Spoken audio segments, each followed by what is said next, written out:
আসসালামু আলাইকুম রহমতুল্লাহ। যারা সৌদি আরবে আছেন, আকামার মেয়াদ নাই অথবা হুরুব আছে, তারা কিভাবে দেশে যাবেন? আপনারা ইউটিউবে হয়তো অনেক ধরনের ভিডিও দেখতেছেন, ভাইবে পাইতেছেন না কি করবেন।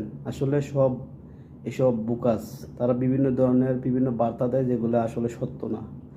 তো যাদের আকামার মেয়াদ নাই অথবা হুরুব আছে, তারা একটা কাজ করেন, আপনার কপিল যে অঞ্চলের আছে শুধু আপনার ইকামার ফটোকপি এবং আপনার পাসপোর্ট ফটোকপি নিয়ে আপনি অ্যাম্বাসিতে জমা করেন। ইনশাল্লাহ 3 থেকে 4 মাস 5 মাসের ভিতরে আপনি একজেক্ট লেগে যাবে। আপনার মোবাইলে মেসেজ আসবে এখন, এবং আপনি ওই মেসেজ দেখিয়ে টিকিট কেটে বাড়ি চলে যাবেন, কোনো টেনশন নাই। আপনি যেখানেই কাজ করেন এতগুলো ভিডিও না দেখে, এত চিন্তা না করে আপনার ইকামা এবং পাসপোর্টের ফটোকপি নিয়ে অ্যাম্বাসিতে জমা করেন।